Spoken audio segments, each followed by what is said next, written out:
Yeah. Am I frozen? No, Yes. I'm still frozen. Yes.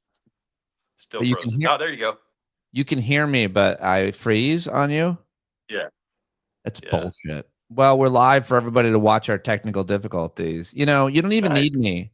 You don't even need me. Why don't you become one of those TikTokers, Sam Youngman, who just is walking and ranting at his phone? You're so good at this. You'd go viral every time. What do you need anybody for? We all need somebody, Pete, and I need you. It's I don't know, man. I feel like if I was a TikToker walking around looking at my phone, they'd have me locked up because I would just look like a crazy person screaming into his phone, which I guess I would be.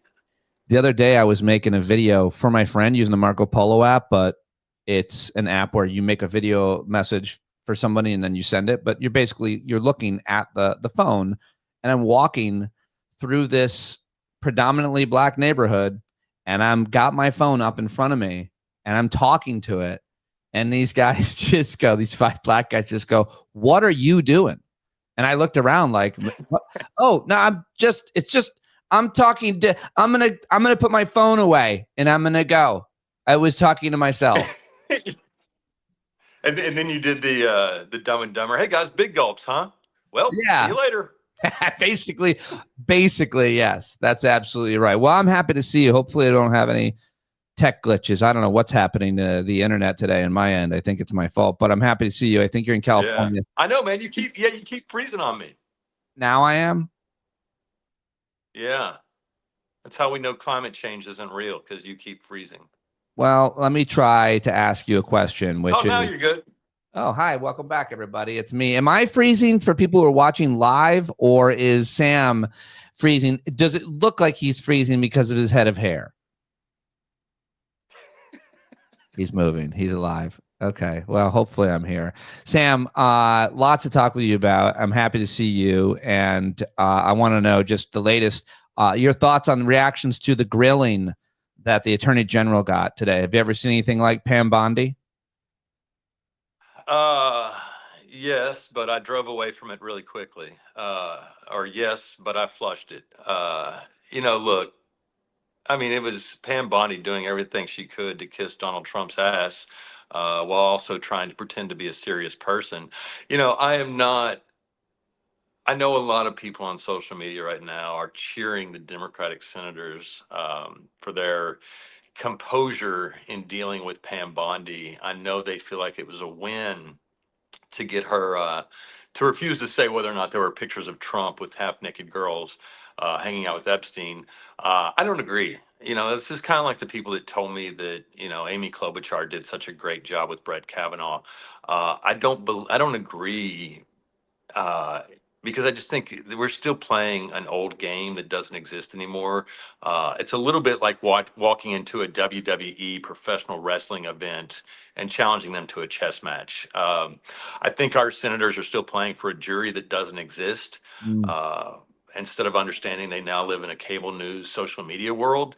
I don't know. I would rather see somebody who's not afraid to throw a metaphorical punch, than someone who thinks they're winning some rhetorical battle. I didn't find Schiff's uh, questioning all that effective. Uh, you know what Pam Bondi's going to do. You know what she is. Yeah. Plan for it. Plan for it. Don't be afraid to call her a kiss ass. Oh, you'll get in trouble with the Senate rules. Then get in trouble with the Senate rules. I think I speak for a lot of Democrats when I say we are fucking sick and tired of this Senate club of very wealthy old people who think that Ted Cruz is their friend. I am tired of sending senators to Washington so they can join a club. I want to send them there to fight for us and to fight for what's right. And I think when I look at somebody like Dick Durbin, I'm just like, oh, yeah, if that's our champion, then we've already lost. Do you know that Dick Durbin sells Dick turbans? A lot of people didn't know that, but he's done live reads for them in the past. Wait, say that again? We used to do a joke on my old show. My old producer used to do. Oh, shit, Pete, I keep losing you, man. I hate my life. I hate my internet connection. I I've hate. got, I've got you now. What was that you were saying about Dick Durbin? I wonder if you can see Sam, but not me, or me, but not Sam. Either way, my old producer used to do a live read every time Dick Durbin clip played for Dick Durbin's Dick Turbans. He sold That's them. pretty good. Yeah. I heard his middle name is Les. What?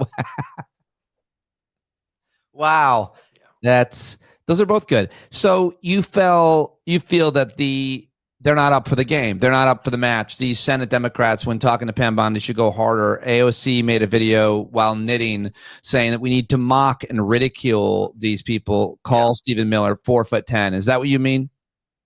That's exactly what I mean. I mean, right now, we're still playing like we have control of the Senate or like we can have control of the House. We have nothing.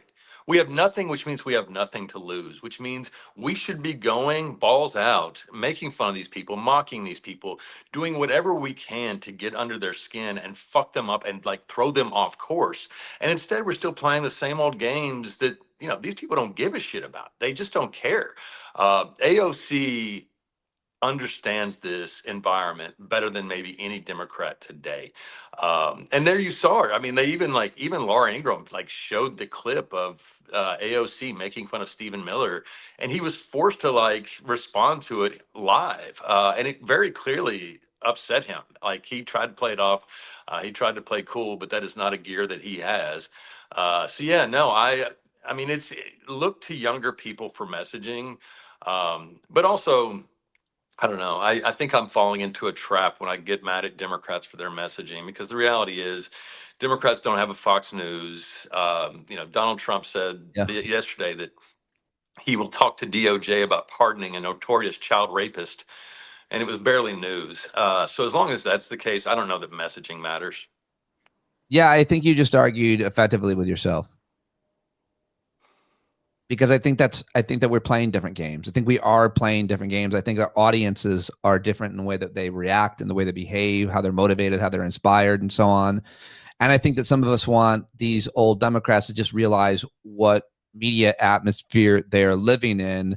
And I wish you didn't have to cater to a soundbite or make messages crafted for TikTok or Instagram, but you kind of do. Is that what you're saying? Yeah, I mean, it'd be great if Atticus Finch could tuck his thumbs into his suspenders and pontificate in front of a jury, and they come back and do the right thing, the good moral thing. But that is a black and white movie from 1,000 fucking years ago. We do not live in that world. We haven't lived in that world since America elected a game show host who attacked the United States Capitol. If people haven't figured out yet, uh, that Trump is a made for TV creation, and that the rest of his party is focused on professional wrestling antics instead of like actually winning debates or even having debates, then we've already lost. We've lost before it even starts. I'm always mindful of this idea that we're the ones on the high road. And that's what I see when I see like this Senate hearing today. It's like, oh, we're the adults, we're the grown-ups, we're the ones who won't punch down, we're the ones who think Pam Bondi is beneath us. And you know what? That's all fucking true, but it doesn't change the fact that you just got a wedgie in front of everybody. Right. I mean, it's just, I don't know. Self awareness, I guess, is not our strong suit, but man, I don't know how many times we have to take that wedgie before we figure this out. Let me ask you about the Epstein files and where they are, Sam. No, just the subject is not going away. I thought that would be the case. That is the case. They're Yeah. trying not to seat this Democratic congresswoman. They've shut down the government. They're doing everything they can to prevent these documents from coming out, but they are coming out, right? Like, where do you think, or do you think the Department of Justice will get the demand from Congress and just say, still no?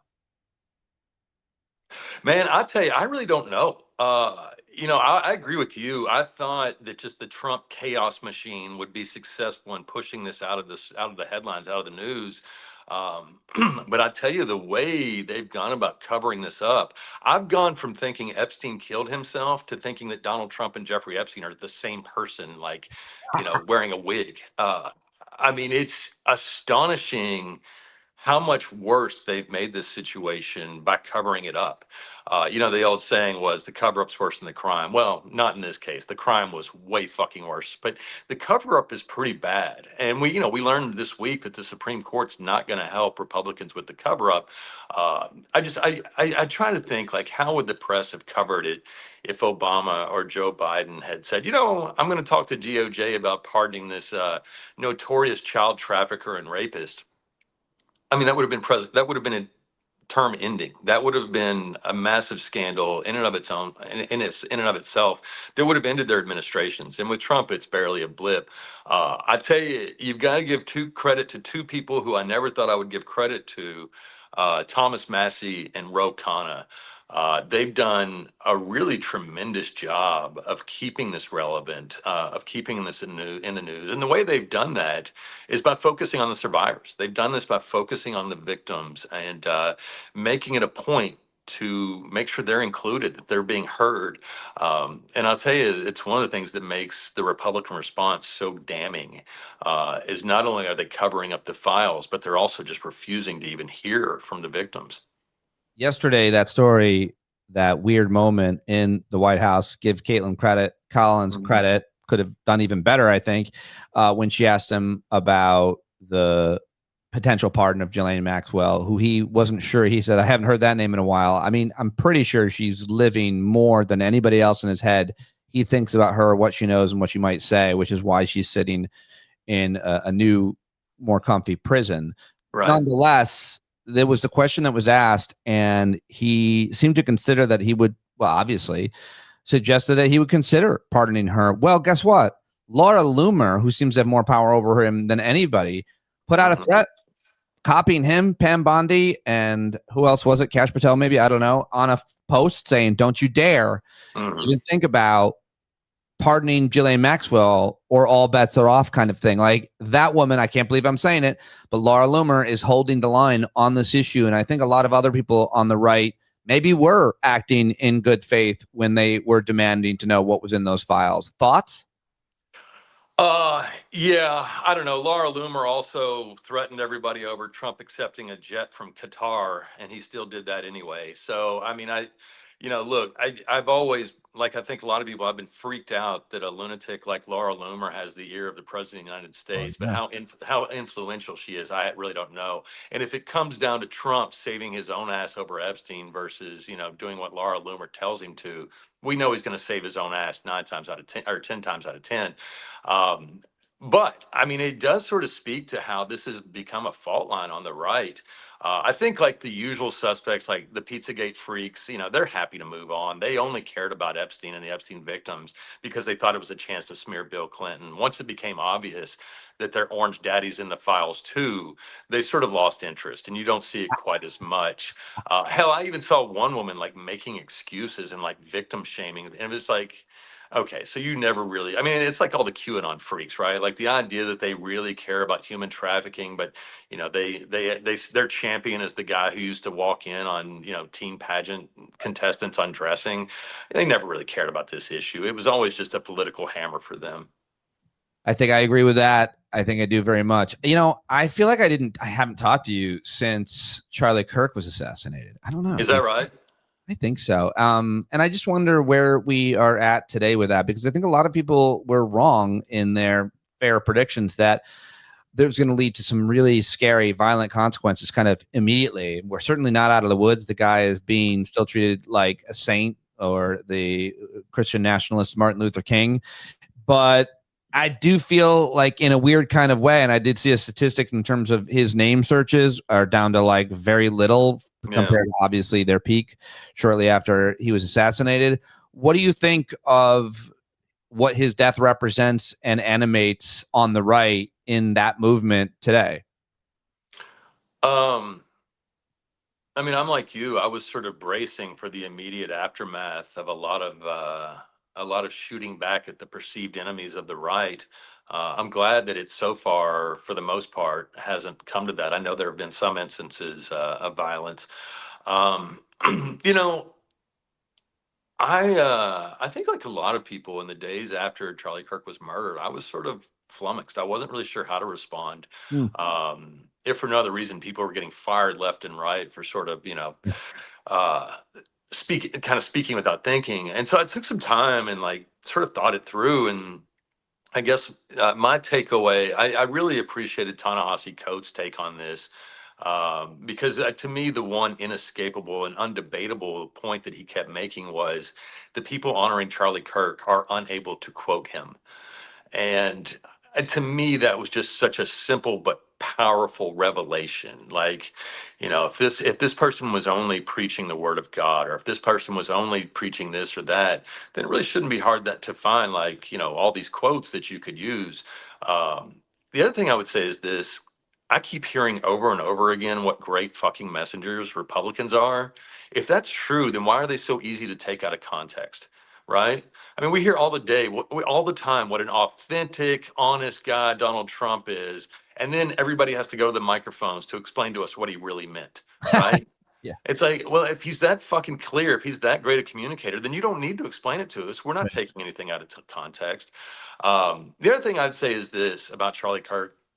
There were a lot of people, Ezra Klein style, who rushed to sort of clean up that legacy. And I always think the same thing in that instance is like, how would you explain it to your black friends? Like, I mean, I don't know. I don't want to be one person on camera and then another person when I'm hanging out with my friends. Yes. They know I am who I am all the time. Yes. And I'm not going to pretend like somebody wasn't a racist because they died, even if I wish they hadn't died. I mean, it's just the reality of the situation. And the truth of the matter is, I think everybody on that side of things would have been fine agreeing with that right up until they wanted to sort of rewrite history, rewrite a legacy. Um, yeah, I don't know. I think it was just the graphic nature of the murder. I think that knocked me off balance as much as anything else. I mean, because the thing is, like, I don't want to be inhuman. I don't want to be desensitized Right. to violence. And so my core reaction was, yeah, he does have two little kids at home. And not only that, but thanks to fucking Elon Leon and the product of a child raping father, uh, you saw that video about a million fucking times from 8 different angles. Um, which, remember when that would have been like a scandal and a controversy that we're seeing somebody get murdered live on Twitter? That would, to me, I was just so knocked off balance by the gruesomeness of the crime. And I heard this from Mitch McConnell once. He said, you don't always have to fucking say something. And there's a Mm. lot of wisdom in that. It's okay to take a day or two to think about something before you start talking about it. Yeah, very well said. I also just appreciated the idea that we should surround ourselves with people who fight for us in rooms that we're not in. And Mhm. there's usually a white guy in the room, so I'm not talking about us but the rest. That's who white Yeah. men especially, should be thinking about when a woman's not in the room, a person's not in the room, and how would your black friends feel if you were defending Charlie Kirk? I guess one of the main consequences for sure that was widespread is a lot of people did lose their jobs. Yeah. Board of Yeah. Education, Board of Education. And then some actually got them back because it was sort of a knee jerk. But as far as I know, Matthew Dowd is still unemployed at MSNBC, where he was fired for simply telling the truth. Uh, I tell you, if that's what MSNBC is doing, I mean, I'm just shocked that the same network that employs Joe Scarborough, who flew to Florida to kiss Donald Trump's ass, would throw Matthew Dowd under the bus. They're usually people of such great integrity and and solid news judgment. And also Karen Attiah of the Washington Post, one of the only black columnists, the only black female columnist, I think. She Hmm. she got fired by the Yeah, Washington Post, I believe, yeah, right? Yeah. yeah. I hope she takes them to the fucking cleaners, because it's pretty obvious what their reasoning was. Yeah, R.I.P. to the Washington Post. What a fucking disgrace. Um, but it's a newspaper of, by, and for rich white people now, and it's just that simple. What do you make of the government shutdown? The government shut down? No, I'm kidding. Uh, It's a weird Wow, thing to you're not say. fighting for the federal workers who aren't in the room, you fucking elitist prick. Yeah, no, I mean it's a weird fucking thing to say this, but we're winning. I mean, if you can win a shutdown, I would say Democrats, shockingly, are winning, and the reason you can tell is because of just how much Republicans are scrambling. Um, it's interesting. I think the debate from the Democratic side was, should we be making this about Trump sending troops to to American cities? Should we be making this about rescissions? Should we be making this about all the different kinds of tyranny we're seeing from this White House? And it took me a couple of days to sort of see the wisdom of Schumer's sort of focus on healthcare, and you realize that a lot of Senate Democrats are cowards, and they're just looking for a reason to surrender. By making it about healthcare, I think he gave the policy wonks of the Senate something they could defend, something they could fight for. Whereas I think if you made it all about sort of the umbrella of tyranny, then you'd lose a lot of sort of wimpy Dems because they're thinking, well, we just did that in 2024 and we lost an election. And so this wouldn't have been the fight that I necessarily would have picked, but I'm grateful to see them staying unified so far. It's really only a matter of, my hope is Schumer can keep them unified and they will hold the line. Because I mean, look at what's happening in Chicago. Look at what's happening in Portland. We shouldn't be funding this shit. We should, look, you want to blame us for a shutdown? Fine. Show me the last election that was decided by voters blaming a party for a government shutdown. You can't, because it just doesn't work that way. Um, so yeah, I'm grateful it's shut down. I hope we keep it shut down. Are you saying, insinuating that ICE and federal secret police types that are in these cities won't be able to do what they are doing because they won't be getting paid, or they'll continue to do it and be unpaid? In terms, Yeah, no, it's not even that. Like, I don't think we're gonna interrupt their illegal operations. But I just don't want us to be on record funding this shit or saying it's okay. I keep bringing up Ezra Klein, but like, he wrote this thing in the New York Times about how none of this is normal. And he's right. None of this is fucking normal. So what do? We use the only fucking tool we have and shut down the government. Now, if it's just about healthcare, fine. Let's fight until we get, this healthcare fix. But to me, there's a lot bigger shit going on here. And there's nothing wrong with making it about that. some of that bigger shit is, as you mentioned, the invasions by the United States military, federal government into cities who aren't asking for them. It's crazy that you can convince people that to be okay with sending in federal troops when law enforcement, local and state leadership does not want them there. And it's generally their job to tell the National Guard, ask the National Guard when to step up from their day jobs, which most all of them have, and help respond to anything from a natural disaster to a terrorist attack Mhm. to something else. But they're doing it. Portland doesn't want it. Chicago doesn't want it. Oregon and Illinois, California, you've seen it. What do you make of the reaction of activists? You guys were on your channels promoting that amazing video of the inflatable frog protester activist Yeah. walking the ice back. And it's pretty a great kind of metaphor, but I'm pretty impressed. I'm very impressed with the creativity and the overwhelming nonviolence that we've seen from protesters. What do you make of the fight today as we speak? Yeah, it's a good reminder that Americans are better than our politicians. Mm. Trump was really hoping his stormtroopers would encounter violence in these cities, and instead, what been met with is peaceful, creative, and hilarious resistance. Talking about the humping frog, which is just the most amazing thing I ever saw. Um, can I ask, has there ever been anyone more full of shit in the history of the world than the American libertarian? I mean, isn't this the fucking shit they warned us about? Isn't this the whole reason for their being? And suddenly they've gone quiet. It's a good reminder that they were always limp dick racist who just wanted legal weed. So we don't ever have to take them seriously ever again.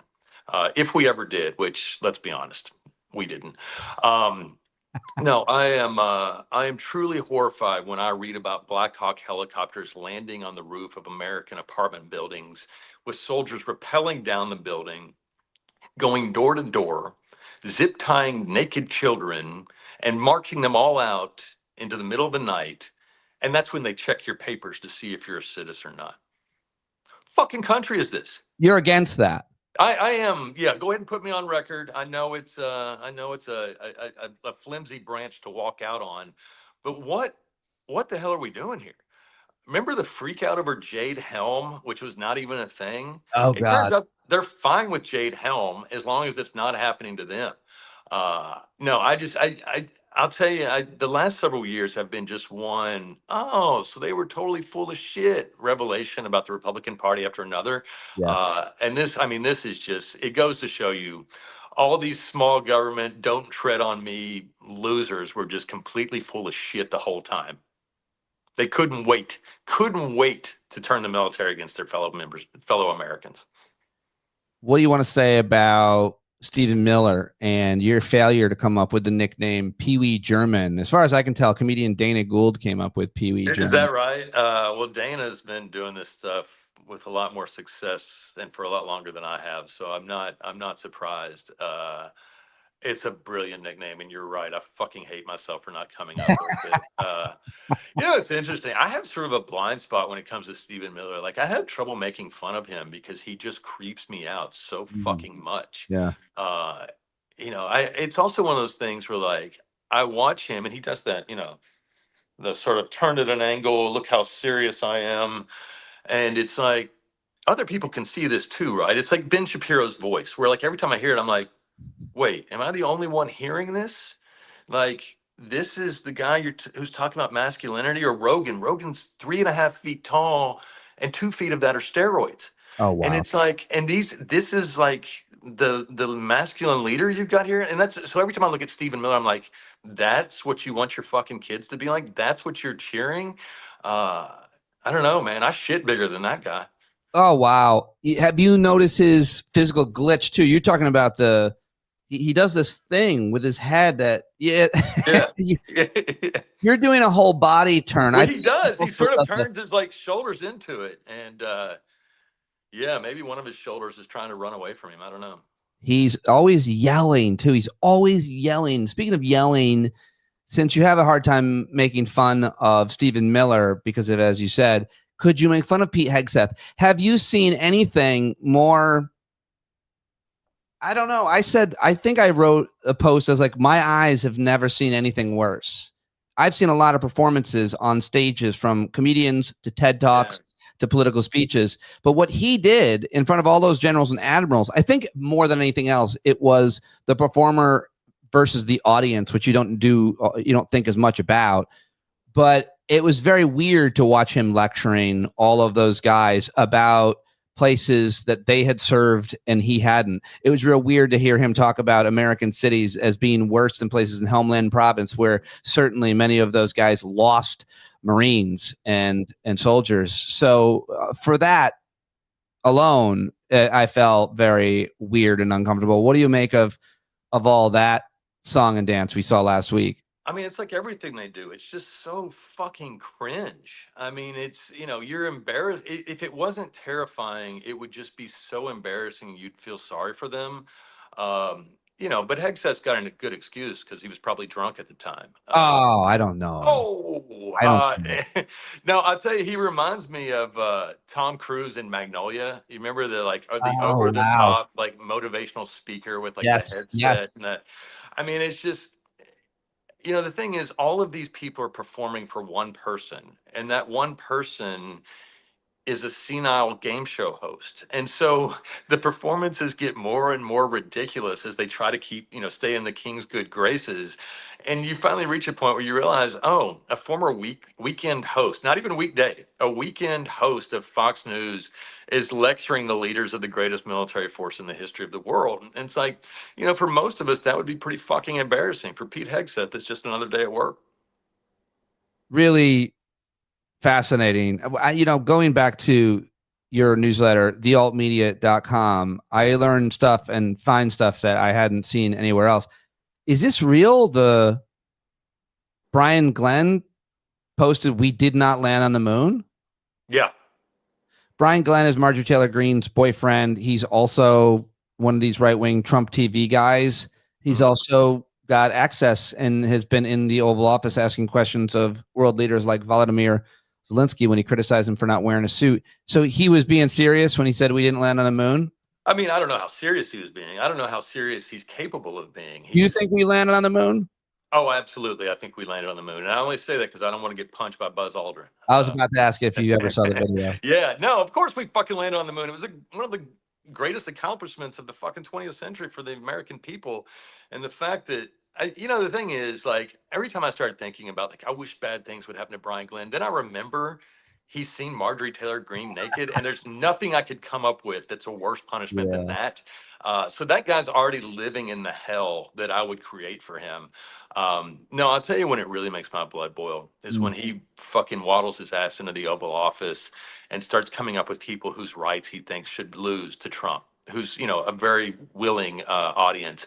The folks outside who've been protesting nuclear weapons outside the White House forever. Glenn comes in and says, we need to get rid of those people. And then Trump snaps his fingers and said, okay, we will. It's like, man, our First Amendment rights don't disappear because some bloated asshole said they should. That's the thing about these people is they're such ridiculous people that it's tempting to not take them seriously, but they can actually cause a lot of pain. Yeah, no, and bloated is the right word. He's got something's wrong with his face. Yeah, something's going on there. Maybe he got stung by a bee and he doesn't know it. I think there's a bee inside of him. So, two quick last questions. The Supreme Court is back. What could go wrong? I mean, they're taking up a case. They're taking up a case about whether or not gay conversion therapy should be allowed. You yourself successfully went through the program. Why are you being so critical? I don't know. I wanted to make that joke, even though it's horrific, gay conversion therapy, but I thought it'd be great for you to improv that you went through it and came out straight again. If I'd had the good fortune of being born gay, I would not have done anything to try and get rid of it. I assure you. There's no way I could be worse at that than I am at heterosexual relationships. Tell us about the women in your life. I mean, we joke, but let's call it what it is. It's torture. Yeah, it's torture. It's torturing children to not be gay because the parents feel like that's defective. It's sick. It's evil. It's fucking backwards. So of course the Supreme Court's fine with it because sick, evil, and backwards is kind of their thing. We use the phrase elections have consequences over and over again, but we just don't think about the children who are going to get abused because of some fucking, closeted self-loathing politician putting their shit on somebody else. This is the kind of thing that really makes me angry. Yeah. This is when the Beltway games and the navel-gazing media and the Trump kiss asses, it's just all a fucking silly sport to them. But to some kid who just wants to be himself or herself or their self, and instead they're going to get fucking beaten or otherwise abused because the Supreme Court said it's okay. That's not politics. This is real life. And I don't know. I wish it was covered like that. I wish it was treated like that. Well said. Well said. Finally, I wanted to ask you about CBS making a deal with Barry Weiss's Free Press for $115 million, when apparently the Free Press was worth about $15 million. So they overpaid by 100, but I guess you get the brand. You've followed her career. I'm sure you guys had some stuff about it in your newsletter. Yeah.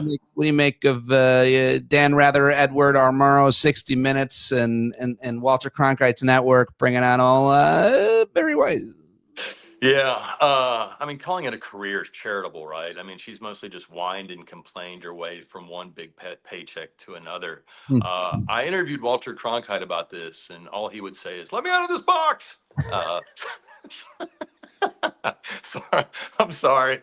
I wanted to lighten it up a little bit. Who else did you interview lately? Jesus.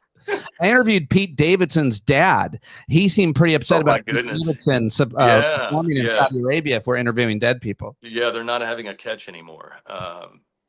Man, fuck Pete Davidson though, man. What a scummy thing to do.